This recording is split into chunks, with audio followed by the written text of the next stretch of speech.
Welcome to the Fit Dad Nation podcast, forging strong fathers and raising a stronger generation. It's time to get up or shut up with your host, Steve Roy. Hey guys, this is Steve Roy, the host of the Fit Dad Nation podcast. Welcome to the show. Thanks for listening. So before I introduce today's guest, I just want to take a quick moment to invite all you dads who are listening right now and who are ready to start taking action on reclaiming your health and fitness and becoming better fathers and better men to join our online community. The best way to do that is to apply to our free private Facebook group, which can be found at fitdadnation.com/community. So I'm super excited about who I have with me today because he's been on my radar since I started this podcast, and he's one of the most well-connected guys in the fitness game. And his name is Jay Ferruggia. And Jay is a strength and conditioning coach. He's been in the fitness business for as long as I have, probably even a little bit longer. He's been featured in almost every major fitness publication out there, from Men's Health to Live Strong, Muscle and Fitness, Entrepreneur. You may have seen him on ESPN or CBS or Fox, and he's worked with well over 700 athletes from Major League Baseball, NHL, NFL, NCAA, among others. He's also a sought-after speaker, runs the Renegade Radio Podcast. He wrote the best-selling nutrition guide called The Renegade Diet, which I actually bought a few years ago. He's kind of like the Kevin Bacon of the fitness industry, because it's kind of like he's somehow connected indirectly or directly to every coach, athlete, or gym owner in the world. So I'm just super excited to have you here. So welcome, Jay. Thank you so much. Thank you. Appreciate it. Yeah, man. So, I know you're insanely busy. You get a lot of requests, on a lot of different shows. So I definitely appreciate your time. So, before we get into some of the stuff I want to talk about, maybe you could just share a little bit about kind of how you got started, but how you ended up becoming this kind of icon in the fitness industry and one of the most recognized names in this business. Well, I started as a young kid growing up in the 80s, watching wrestling every Saturday morning, watching the Dynamite Kid and Hercules Hernandez, Superfly Snuka, Hulk Hogan, all those guys, and wanting to be jacked like that. And even before that, growing up, obsessed with superheroes and watching Schwarzenegger and Stallone on the big screen. And here I was, this little fat kid, and then eventually a skinny fat kid and not the greatest athlete. And I started training when I was about 12 years old. My dad was into kind of 80s bodybuilding at the time. And then my cousin Christine started dating a guy named Eric Wita, who was a professional wrestler, not with WWF at the time, with some smaller federation, but he was a huge dude. He was like 6'5", 240 and jacked out of his mind. So I got to be around him all the time, which was really cool for me. So that was really what got me cranking away, and got bitten by the iron bug and was obsessed with it. But I really got nowhere. I trained all through 7th and 8th grade in high school. So at the end of 6 years, I was 6 feet tall and 147 pounds. So that kind of made me dig a little deeper to figure it out. Like if I had great genetics and I blew up, I probably would have never been doing what I do now. I just would have taken it for granted and done something else. But it was a struggle, and it was important to me at the time because I had no really low self-esteem. I was insecure. I was painfully shy and awkward. And so I just figured that adding a suit of armor would help me boost my confidence. And it did. There's certainly things I had to address 20, 30 years down the road. But and so then I went to college and interned in the weight room and started studying everything I got my hands on, got certified as a trainer, started training people when I was 19.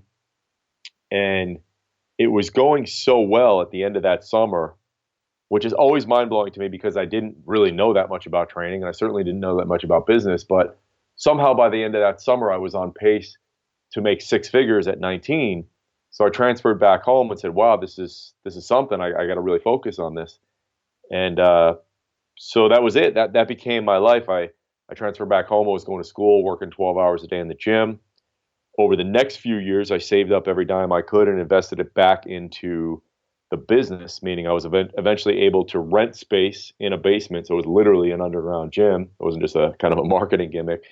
And continued to upgrade the facility, where 10 years later we had 4 beautiful high-end pro elite FTS racks and 3 glute ham raises and platforms and all kinds of stuff. And it was It's a really great training facility. But that became my life, 12 hours a day for the next 12 years or so. And then I kind of branched out into other things, doing the online stuff. But those were the early days. Yeah, so I had read somewhere, maybe I heard it on one of your other shows, but I guess in college you got real sick. Was it tuberculosis? Yep. You ended up getting tuberculosis and almost dying, right? I mean, you were pretty close. Yeah. Me and Doc Holliday. I didn't know that anyone had got that anymore. I hadn't heard of that since I watched Tombstone, but I was on a floor with a bunch of international exchange students, and somebody had it, and I was going to the gym, and every day I was like, man, I can't breathe. I feel terrible. And so finally I kept battling through. I called my doctor when I was home for Christmas break, and he said, oh, we're totally booked today. And back in those days, they would still just always pump you full of antibiotics. So he was like, oh, let me just call in a Z-Pack to the pharmacy for you. So I take it, and I'm back in the gym a few days later. I do like 1 or 2 reps and just be so out of breath and so weak. So I finally go to the doctor. He says, holy crap, we got to get you to a heart and lung specialist. I go see that guy. He says, holy crap, you got to get to the emergency room immediately. If you came tomorrow, your lungs would have filled up with fluid and you would have drowned. So I had to have this emergency procedure to drain a pint of fluid out of my lungs. And then I was home on bed rest for a few months. And that's actually what got me started. That was when I had so much time to just read and watch VHS videos and get certifications and stuff. Man, that's nuts. So, so your story is fascinating to me because, I mean, you just broke it down in a couple minutes, but it's so much deeper than that. Like, you just didn't, and I've been reading, a little bit more about, kind of the other side of what you've been through, and you kind of went down a few dark paths. You've, really turned your life around and made some big changes and, committed to your health and fitness. And, right now someone looks you up, they see this dude just hanging out on the beach, right, in Santa Monica. But I'm fascinated, and I want to hear about the shit you went through to be able to do that. I mean, you're 44 now, is that right? Yes, that is So, right. I mean, you're still a pretty young guy, but I know you've been through years of self-work. I mean, you've literally just dedicated yourself to being the best you can be. And, that's inspiring because a lot of us don't do that, right? I mean, and you've talked about this on some of your articles. I mean, we're like the Walking Dead, we were taught one thing, get good grades, go to school, go to college, get good grades, get a job, start at the bottom, work your way up, retire with a gold watch, and that's just fucking bullshit. In my opinion, it's like the worst possible fate. And I know, you've written about things like that. So, I just really want to hear about kind of how you ended up, going from this successful 19-year-old, and then I know things turned south and shit fell apart, and then you ended up, turning it around, and then things fell apart, and then you are where you are now, and it seems like you're living this just phenomenal lifestyle, and it's awesome to see that. Well, I guess the first bump in the road was when I was either 30 or 31. I should know. I don't know why I always forget, but I had been making 6 figures since I was 19, and all throughout those years, I never really had any influences or people saying to me, hey man, you should save your money. Like it's unusual. All my friends who were graduating college were making 30 grand, and I was making way more than that. So I always have had this thing where I take care of people, and I always want to be like a big brother and a father figure to everyone. But when I look back in retrospect now, a lot of it was from a lack of love, and so maybe I didn't get that, so I wanted to give that to other people. And a lot of it was from insecurity, like I wanted everyone to like me. Whereas now I still have that. I still am always taking care of everybody and want all my friends and people that I love to be having a good time and to be great and be happy. But now it's more from a place of genuine, real love. Like I honestly believe that I love my friends and my chosen family and my family more than anybody else on the planet. But it's been a journey to get there. So years ago, I was just blowing every dime because I was making a lot of money for me at the time. And I said, all right, let's go out. Let's do this. Let's do that. Let's go to Vegas. We'll get the real world suite. And people are like, I can't afford that. I said, oh, don't worry about it. I'll pay for it. Let's go to Nobu in the city. I'll pay for it. And I think I just wanted people to like me, and I was insecure, and I didn't know what I was doing with my money. So that was a struggle. So that led to me being 30 or 31 and having blown through all that money, living in New York City at the time, going out 6 nights a week, and having to call my mom with tears in my eyes and say, "Hey, Mom, I have no money left. Do you think I can come stay in your spare bedroom for a few months and get back on my feet?" And she was like, "Holy shit." I mean, she knew the kind of money I was making. She said, how is this possible? And she, I don't want to say I had no positive influences. Certainly my mom would yell at me every once in a while and say, "You got to stop spending so much money." But, when you're a kid, when you're young and you're in your 20s, you say, "Mom, don't worry about it. I got it. So that was the first thing. That was kind of a smack in the face. That was reality hit me pretty hard. And I certainly didn't want to have that repeat itself. So I sat there and stayed with her for the next 6 months and set a goal to dig myself out of that hole and just to eat bagels and potatoes and scrounge up, some cash. And I got myself out of that and turned things completely around. But the funny thing is, for whatever self-limiting beliefs I had or bad habits, I somehow ended up blowing through a ton of money again a few years later, and then finally was able to correct that pattern. But yeah, I mean, I think everyone struggles. I don't think my struggle was any more significant than anyone else's, but I think it's just how you deal with it. Sometimes two identical twins can grow up in the same house and either become what they see or become the exact opposite of what they see. So there was a lot of things that I wanted to avoid and get away from. So eventually, I think, honestly, it was me moving to the other side of the country 8 years ago and distancing myself from certain people, certain environments, because environment triggers behavior, certain reminders, and just giving myself a chance. I'd always heard this quote from Henry Rollins talking about getting out and reinventing yourself. And I tried it. I was like, man, it's just not working. I'm not strong enough. I'm not disciplined enough to ride up and down these same roads, be with these same people, be in these same environments, and completely change who I am. So I need to go 3,000 miles away and give myself a fresh start. And I think that's a really good, viable option for a lot of people. People say, "Oh, well, you can't run away from your problems." And that's true.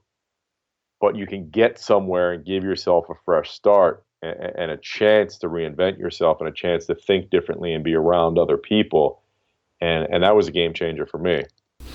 Man, so what's interesting is, I mean, if someone looks you up on Instagram or wherever, I mean, they're like, this guy is a stud, right? He's must have been captain of the football team, prom king, all this stuff. But you were bullied, right? You weren't a star athlete at all.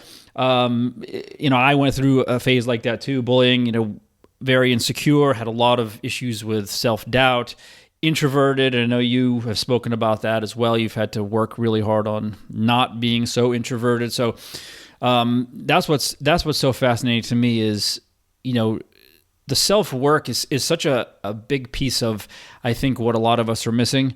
And you probably see it all the time as well. I mean, guys just kind of going through the motions of life, and they don't ever think about that stuff. They don't put the time in because they're just too busy living out or grinding out a day-to-day existence. And then one day you wake up and you're 65 and it's too late. And that just, it's terrifying to me. Yeah, 100%. So, yeah. So you work, I mean, I know you work with athletes and, actors and actresses, and, where is your focus? Because I know I have seen something, your Renegade experience, for example, which is it's a smaller group of men, correct? Where it's not just a fitness-based weekend. So, I want to hear about what that's all about and kind of what the experience has been for some of the guys going through that, because I think that's the piece that's missing. Anybody can write a workout program, anybody can train their ass off, but doing something like that, which is something, I feel like, is what I'm trying to do as well. I think it's a huge thing. It's something that we desperately need as men. So is that something that you started recently in the last couple of years? Yeah. So what happened was when we moved to LA 8 years ago.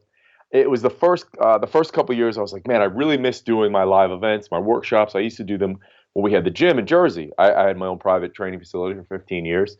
And so people would fly in from all over the country and all over the world. And we would do a 2-day workshop where it was, mobility and strength and conditioning and all that. And it was great. And at that point, I was just starting to get a little bit more comfortable with being in front of audiences and, speaking to groups. I was always super comfortable in the gym where I controlled the environment, controlled the music. And if I had 10 or 20 athletes in there, I was great with that. But if I went out to dinner and there was more than 4 or 5 people, I would start to kind of retreat into my shell. And that's always just how I was. And everyone can tell themselves this story and write this narrative in your head that, oh, I'm just quiet and I'm introverted and I'm shy. And that's how my family is. And that's how I'm always going to be. But that's bullshit. You would never say that about any other skill that you were trying to acquire. You wouldn't say, oh, well, I suck at guitar, so I'll always suck at guitar. No, this is the first day you're playing guitar. It's like with the gym. You can only do 1 chin-up, but that doesn't mean you suck at chin-ups forever. Eventually you'll be able to do 10 and whatnot. So I was working on myself and my personal development and getting more comfortable speaking in front of crowds. And I said, all right, I got to start doing more live events again. But A, we don't have a gym. B, for whatever reason, I've been doing more than just fitness the last few years, more, I guess, personal development and mindset stuff. So I'd like to try to incorporate all this into an event. I don't know anyone who's doing anything like this, and we're kind of just going to wing it. And this was 5 years ago, and we're going to just make it up as we go and refine each one. And now we've done, I don't know, maybe we've done 40 of them over the last 5 years, something like that. And each time we're still dialing in the formula a little bit, tweaking it here and there. I mean, we're pretty set schedule and set routine on how we do things now, but I'm always looking to just optimize it a little bit. But yeah, I mean, it's a combination. It's like mind, body, spirit. I mean, push people out of their comfort zones, physically, mentally, emotionally. It's a group of men getting together, gathering tribally, which doesn't happen anymore. And everybody's struggling. Everybody's confused. Everybody's trying to figure their own shit out. Everybody needs to have a place where they can be vulnerable and share and open up and kind of figure out what it means to be a man now. Like, we don't have those rites of passage that we used to have anymore. And it's a very kind of bizarre and unnatural world that we live in. And people aren't really connected anymore, even though you're just connected to your phone all day. So we explore all that stuff and try to get everyone to leave the weekend stronger than they came in, physically, mentally, emotionally, and the bonding that takes place with the guys is really, really cool. That's the most powerful thing for me to see is guys become, really close friends over the course of a 3-day weekend. So that's been something we've been doing for 5 years now, and I really love doing that. Yeah, man. So, in the 5 years I've been doing this online full time, I started out doing, like one-on-one coaching, but I just soon realized the power of the tribes, and I know you're seeing that as well. It's, it's not out there. Very few of us have, that group of friends, and, a lot of married guys lose most of their friends, right? They have maybe a couple of buddies, but that sense of tribe is gone. It's one of the reasons I only do things in groups now is because you put a group of like-minded guys together, and then they work, together to kind of help each other out, and they can share wins and losses and vulnerabilities and put their ass on the line and get called out on their shit. And it's so powerful, so powerful. Yeah, I think that's a great way to cause yourself immeasurable stress and anxiety and unhappiness is if you just stay home and have no male friends and you just hang out with your wife. Like, that's a disaster. That's a relationship that's going to suck. You're going to be so unhappy. And I'm always politically incorrect and say what's on my mind. Like, when guys come to the events and they're like, oh, I have to get permission. Permission? What are you, out of your fucking mind? Nobody gives a man permission, or an adult. Nobody gives a woman permission. Like, do what you want to do. That's the healthiest thing in the world. Like, my wife and good relationships that I know, those people know, like, my wife knows I'll be away with the guys multiple times throughout the year. And throughout the week, I'll be at least one or two times a week, I'll be out with male friends. That's healthy. It's not normal just to sit alone with your wife or vice versa with your husband all the time. You have to do stuff on your own and be free. Like, if you feel like you're in shackles, then you need to check yourself. Yeah, absolutely. And I know a lot of guys live that way. I mean, I was married for 8.5 years. That's exactly how I lived. And yeah, it was totally unhealthy. Totally unhealthy. Yeah. So one of the things that I love about what you're doing, you just keep things simple, right? And you know as well as I do this day and age, I mean, new and shiny sells. There's a new gimmick. There's some bullshit, Simply Fit board or a Fit Tea or a detox. Or I mean, there's always these things coming at us from different angles, people trying to make money. But, you and I are a lot alike in the fact that we both are not about the hype, not about the gimmicks. It's, it just boils down to a few basic things, right? A few basic principles of good health and wellness, and avoid all that other bullshit. And so, I mean, I don't know how you feel about this, but that has got to be one of my biggest pet peeves by far. I mean, I don't love social media as it is, but since I'm in the online business space, I have to do it. But like, these fake coaches and all these gimmicks and these Instagram quote unquote experts that are out there with hundreds of thousands of followers and selling these pieces of shit programs, and they don't know what they're talking about. That is almost enough to get me off of Instagram or social media. It drives me insane. I mean, I don't know if that's something that pisses you off, or you just like whatever, don't even acknowledge it. But it's so rampant now. I could relate, and if I sat, if I took the time to think about it, I'd say, yeah, it's a shame. It's a bummer for people that don't know any better, people that are looking for good information and they're buying shitty products or following coaches who are giving dangerous advice. They're not educated. They don't have any experience. I get that. But the reality is, my view is I don't give a shit. Like I try to be like the horse in the race with blinders on. I don't really care. I just need to move forward, because comparison is the thief of joy. Like I believe Mark Twain said that. Somebody smarter than me said that. But so I try as best I can. I'm certainly not perfect. I'll scroll through Instagram and say, oh, fuck, that sucks. It's a shame that guy's doing that. But I can't let it stress me out or bring me down or get too worried about it. I try my best to just focus on what I'm doing and just moving forward. So I think it's a little bit of a waste of energy. And sometimes when I catch myself doing that, being stressed out or pissed off about something that I can't control, then I'll be even more upset with myself, and I'll have to, check myself, because you can only change, you can only control, like Epictetus or any Stoic philosopher would say, there's only three things you control: your words, your actions, and your thoughts. Everything else is out of your control. So if some guy's putting out some shit, what am I going to do about it? I got to move forward and put out my best stuff. And believe me, I've been there where you are, where some days this might happen tomorrow, quite honestly, where I say, oh my God, what am I doing in this business? How could I be associated with these jerks? But then I got to check myself and be like, hey man, you're putting out good shit. You're doing stuff you believe in. Just keep moving forward. Yeah. I mean, yeah. I'm definitely spending too much time being pissed off about that and, letting it affect me personally, but that's fine. So do you work with a lot of, you're just regular guys now, or are you really just focused on athletes or,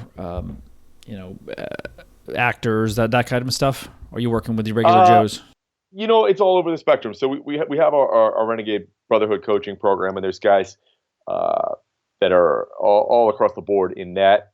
And then I still design programs for, higher level athletes, and it's not what I would recommend from a bit. Like, if you're starting out in business, you want to be ultra dialed in and niched, and ask who's it for, what's it for, be ultra specific about the product and the service. But for me, after 25 years, it's kind of just, I've branched out quite a bit. So it's not ultra specific. I'm all over the board with people now. Okay. So most of the people listening to this are dads, probably 35 to 45-ish, white collar workers sitting at a desk all day long, 20 years. So we know they have the issues, rounded shoulders, poor posture, weak or tight lower back, tight hamstrings. What would you say, just from your experience, because I'd love to hear, your thoughts on just some things to get started down a path to, just living a healthier life, like feeling good. I mean, I don't know how many guys, and you probably know this as well as I do, but how many guys our age just feel like shit all the time. They're tight. That something hurts all the time. They don't move well, and it's not fun to live that way. But so many guys are doing it, and so we're carrying around 20, 30 extra pounds around our midsection. What do you tell those guys? Just the very basics of getting started down the right path. Well, you mentioned feeling like shit and moving. So one simple thing you can do is take all of your joints through a full range of motion every day. People don't talk about that enough. You do something as simple as, all right, you start at your neck. Now look up and look down. The neck flexion, neck extension, and then lateral side to side, and then look over each shoulder. Now, a good rule of thumb is, for your age, do that many reps per day per joint. So if you're 42, do 42 reps on each joint. So you can do that with your shoulders. You can do big shoulder circles, forward, backward. There's a ton of different drills you could look up online. I know Steve Maxwell has some great ones. Steve Cotter does. But just simple. You can do that anywhere. I'm doing it right now. As I'm talking, I'm doing it. So you move down to your elbows, to your wrists. Just do simple circles with your wrists in each direction. Ankle mobility is huge. So a lot of people completely overlook this and don't know about it. But I spend so much time with pro guys, everyone in between, on ankle mobility, because the Chinese have a saying, death begins with your feet. So if your feet and your ankles are screwed up, then your knees are going to bother you, your hips are going to bother you, your lower back's going to bother you. So just, simply, if you're standing in line or standing at a standing desk, just roll your ankle to the side as far as you can and keep pushing that range of motion. Do 10 to 20 reps like that, and then do big circles with your ankles. That's something you can never do enough of. So just simple joint mobility all day. And then something like getting 10,000 steps. I would say do those things and work on, stress reduction and getting more sleep before you even worry about starting a routine at the gym. Because if everything's screwed up and then you're going to the gym and just adding intensity on top of all that dysfunction, and it's probably not going to work. So I would start real simple with stuff you can do every day. You could certainly do joint mobility and walk more, even just take some of your calls on walks. I mean, guys from the time of Thoreau to Steve Jobs were famous for going on walking meetings. So instead of just sitting at your desk, if you have a business where you're on calls a lot, go outside and just walk more. And then from there, of course, you want to work on your nutrition. And it doesn't have to be the most complex thing. You don't have to go keto. You don't have to do something super extreme. Just slowly cut out the junk food. I mean, we know what anybody is lying to you if they say they don't know what junk food is. You have a decent idea of what you should be eating. So you cut out the crap, and then eventually over time, move towards stuff that your great-great-grandparents would have eaten and would recognize, stuff that has very few ingredients. And then you could get more complex eventually. But for me, like, nutrition's simple. I eat about 10 foods. I eat various forms of red meat: elk, bison, beef, yak. I eat leafy greens. I eat blueberries, yams, white rice, avocado, olive oil, coffee, and dark chocolate. That's basically all I eat. And it's super simple. I eat 4 meals a day.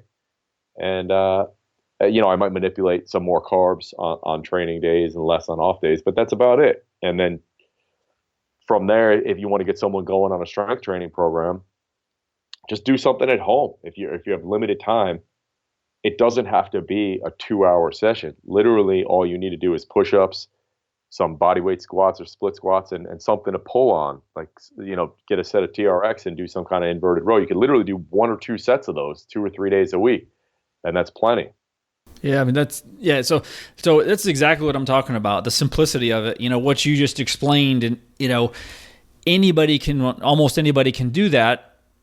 And the fitness world wants us to believe that this is complicated, it's complex, and we need them because that's how people make money on their programs and diets and coaching and all of that other stuff. But the bottom line is, there's a handful of things they need to focus on, like you said, lifestyle stuff. De-stress, get better sleep, get a little more sleep. Do a little bit of strength training, move more, stretch, do mobility work, and then eat a good diet most of the time, right?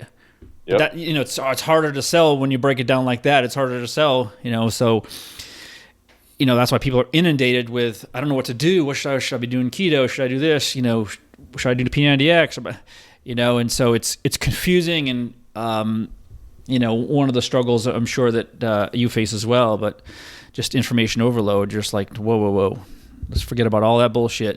Yeah. I mean, 99% of the people need to just simplify it. Just keep it super simple. Now, there's certain people, myself being one of them, a pro athlete, a guy who's 40 and has trained for 20 years, they need something that I need to be there with them personally, and I could show them the sequencing and the exercise execution that will literally be a game changer and will blow their mind and will extend their career 10 years. But unless you're at that point and at that level and you've been training properly for 20 years and you have some injuries that we need to work around, it doesn't matter. All that stuff's useless. Yeah. So, you wrote the Renegade Diet. Obviously, a huge part of our health, and certainly body composition comes down to what we're eating. So, there's more information now than there ever has been. There's 1,000,001 diets, but obviously we're just getting fatter and fatter. I'd love to hear your 2 cents on why. Like, we have everything we need. We already know what we need to do. We're not doing it, and it's getting worse, not better. Why do you think that is? Well, first, let me start with saying, here's my dietary advice. You want to get jacked? Eat steak and rice. You want to get lean? Eat steak and vegetables. It's super simple. That's it. That's it. Super simple. I think people... Well, I mean, and let's be honest here. Some people are just lazy. Like, there's no way that you don't know that chicken McNuggets are not healthy. There's no way you don't know that Doritos and all the shit you're keeping in the cabinet is not healthy. So people have to take responsibility. There's this funny thing in marketing. You want to talk about things that do piss me off, where people teach you, if you're going to write sales copy, you're going to market, you have to let people know that it's not their fault. Of course it's your fucking fault.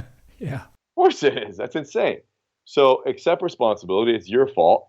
I had my wife got some organic, ice cream bars last night. And I said, I can't believe you got these. Now I got to eat one. And I ate one, but it was my fault. I didn't wake up in the morning because she brought them home, or the company made them, or the government suckered me into eating them. Right. It's my fault. I decided to eat them. So accept responsibility. You know what's healthy. You know what's not.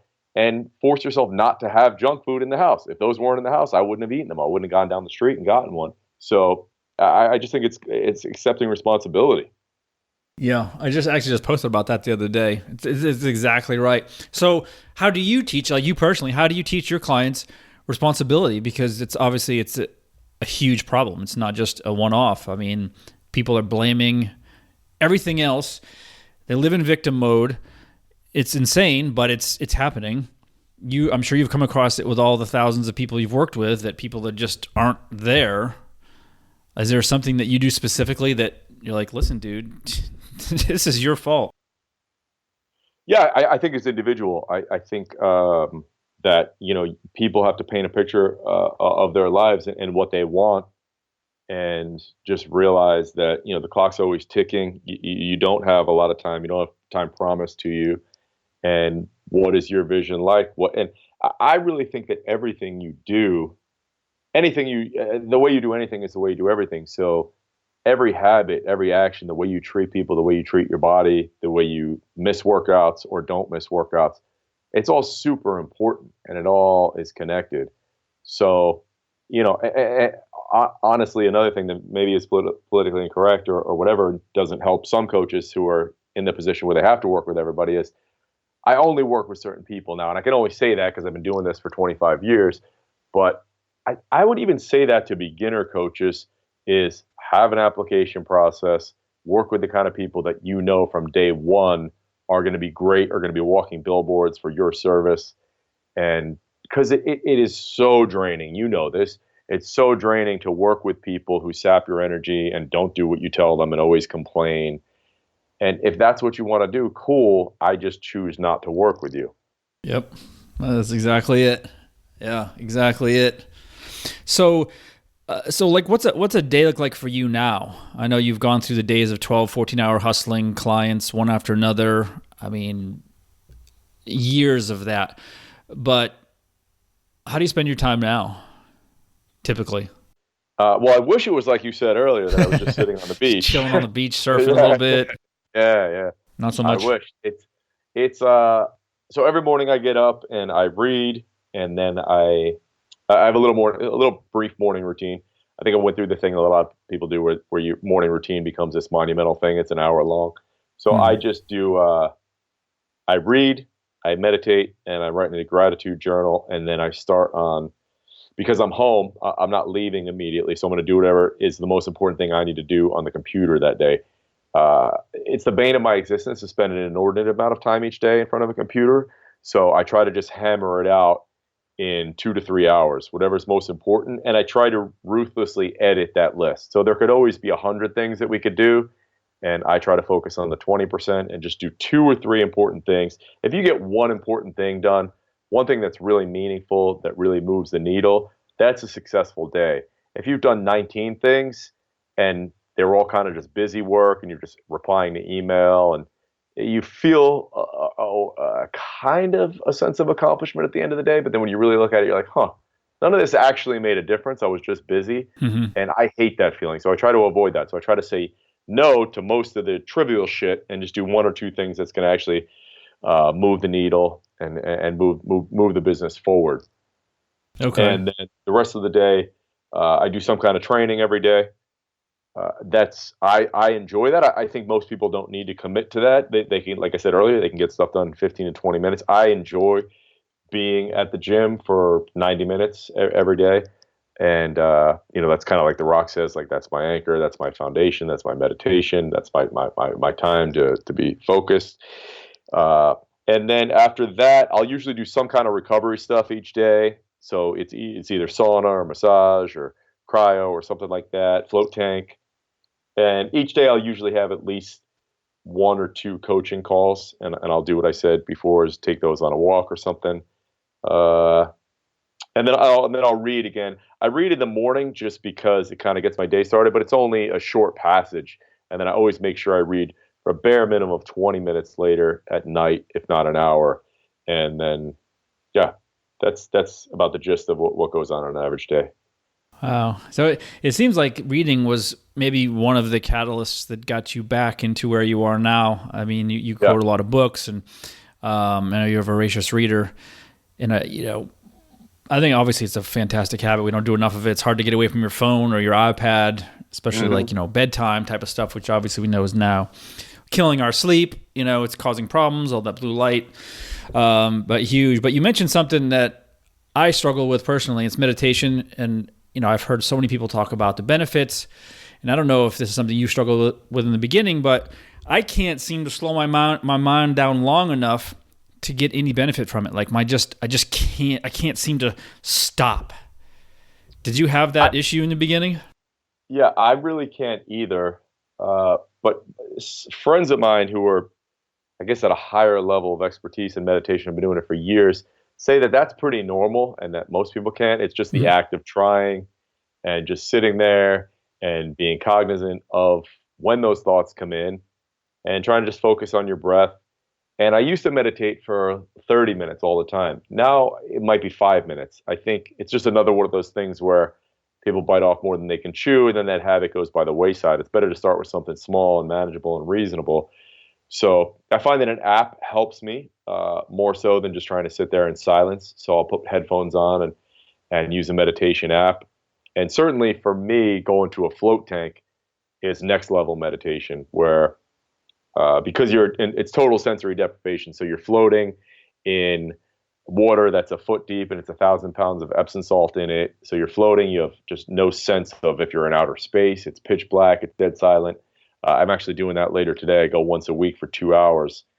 And that's just a whole nother level of meditation. And then, of course, if you had an edible before that, a whole nother level of meditation.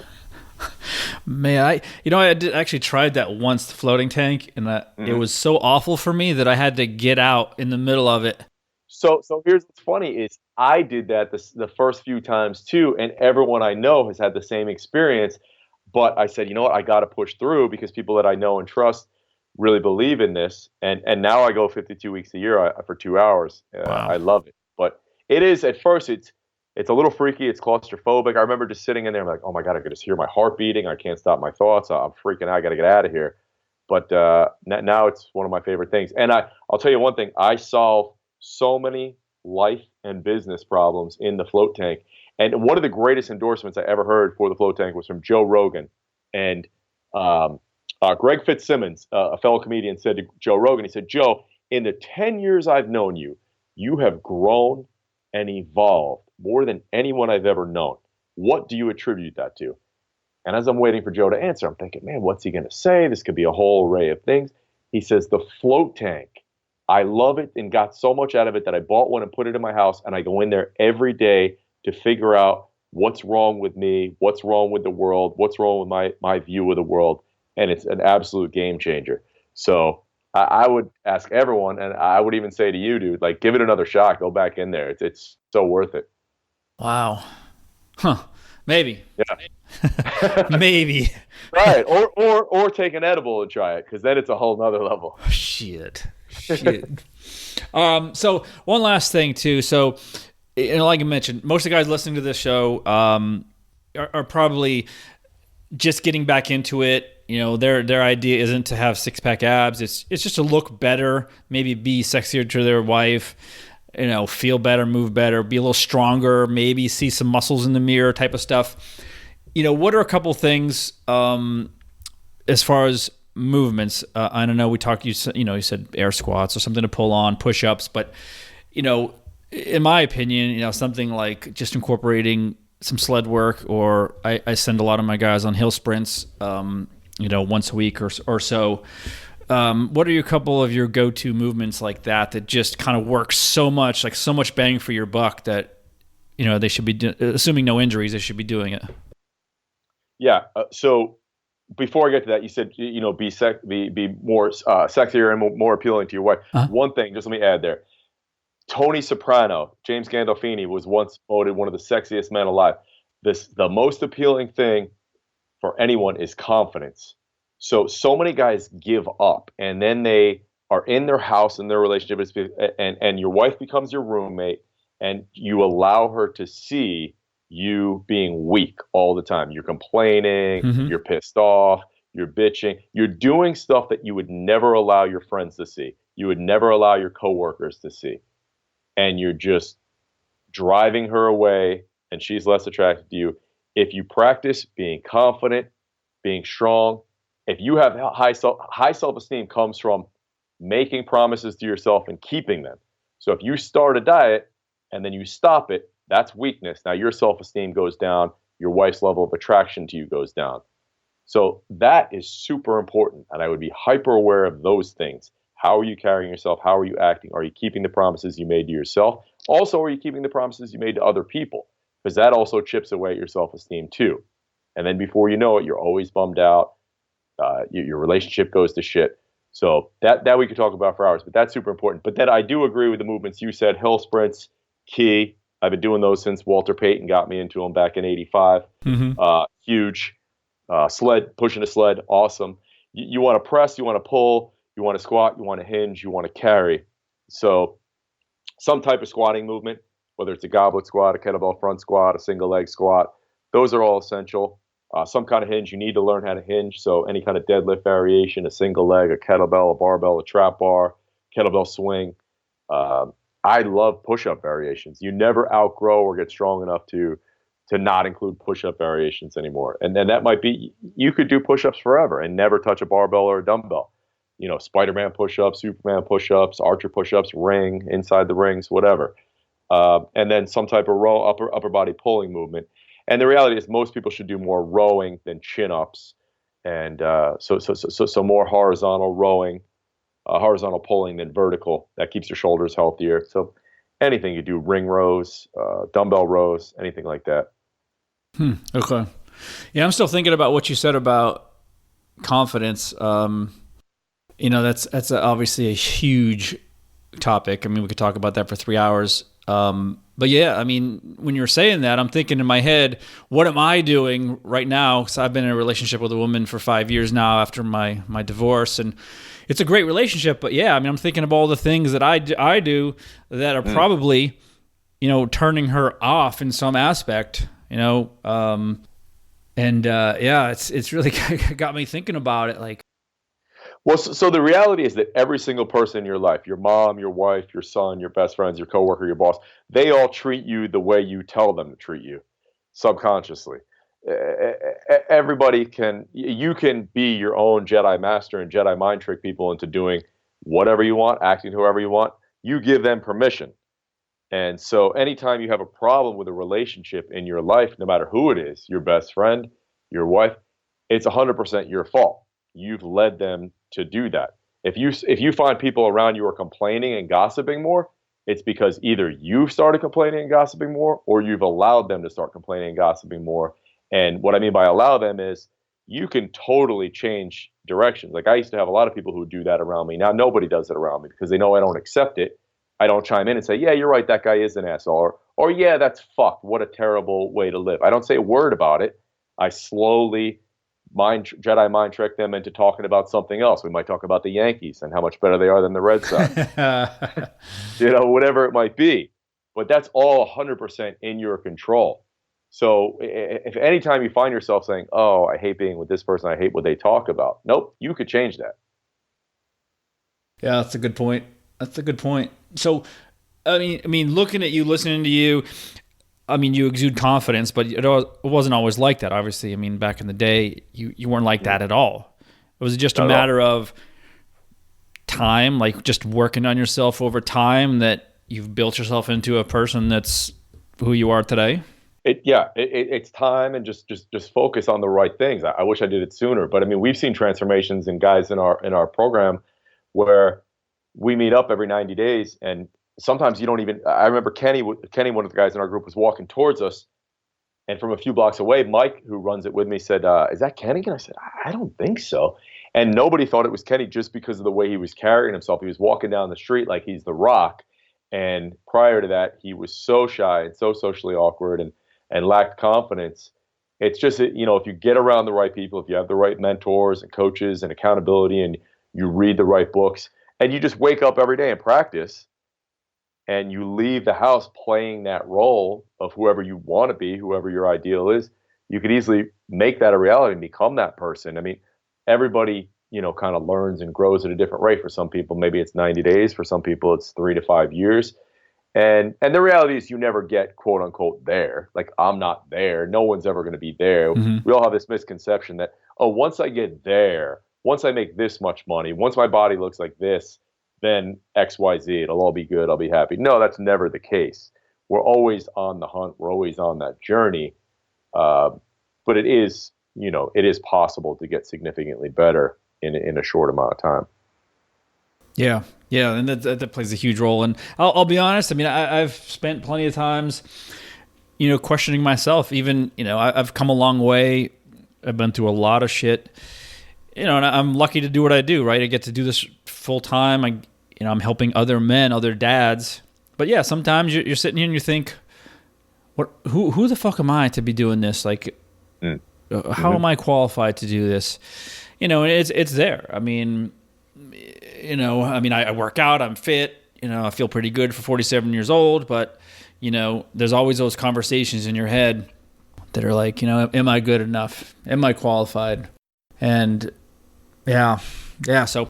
Everybody has those, which is why I think it's important for people just to keep moving, not have too much downtime.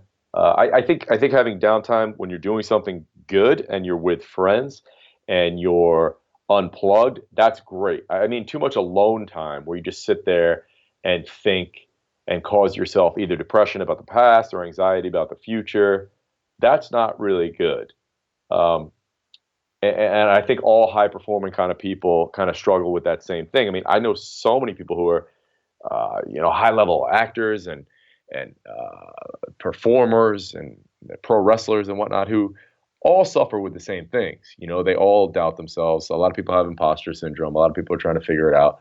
But I think you just got to keep moving in the right direction and not let that hold you back, because there are so many people at a much higher level who are having the same thoughts that you and I are, but they just push through. They push through that doubt, and it's never going to go away. Like, probably tomorrow I might have that doubt, like, oh, who the fuck am I to be doing this or that? But I remember Matt Fury one time. Matt Fury was one of the first guys to be making 7 figures online with fitness. Oh yeah, I remember him. And he started teaching people how to make money, because he was obviously doing a great job of it. So he said, here, the early days, maybe 2003 or something, he's telling people how to make seven figures online. And he says, now, a lot of people deal with imposter syndrome and worrying about if they're qualified. And he said, look, Bill Gates would be more qualified, or Mark Cuban or somebody like this would be more qualified to teach people how to make money than I would, but they're not doing it. I'm doing it. I make more money than a lot of people. So everybody's further along in their journey than somebody else. And everybody wants somebody to raise their hand and help them along the way. So no matter who it is, where you are, you have some kind of skill set, you have some kind of expertise, and you're further along than somebody else. Like in that movie, Catch Me If You Can, about what's the guy's name? I don't know. But anyway, yeah. So they said to him, how the hell, when they finally caught him, how the hell did you teach an advanced sociology class? He said, all I had to do is be one chapter ahead of all the students. Yep. And so that comes down to what you and I are doing too, or what anyone else is doing, is as long as you're one chapter ahead, you're fine, Good point. Yeah, man. Cool stuff. So, no, I appreciate your time. This has been awesome. Anybody listening, definitely check out his stuff here. Where do you want people to find you, Jay? Renegade Radio Podcast.com or j.fit, jay.fit will redirect you to my main site, and all the other stuff will be linked up on there. Sweet, man. I'll put some links in here in the show notes, and I appreciate your time. This has been awesome. Thank you, man. I appreciate it. Yeah, man. We'll keep in touch. Absolutely. Thanks for joining us. And remember, if you want more information, check out the Fit Dad Basecamp group on Facebook. And don't forget to stop by fitdadnation.com. Until next time, keep kicking ass and taking the next step. You can do this, Dad.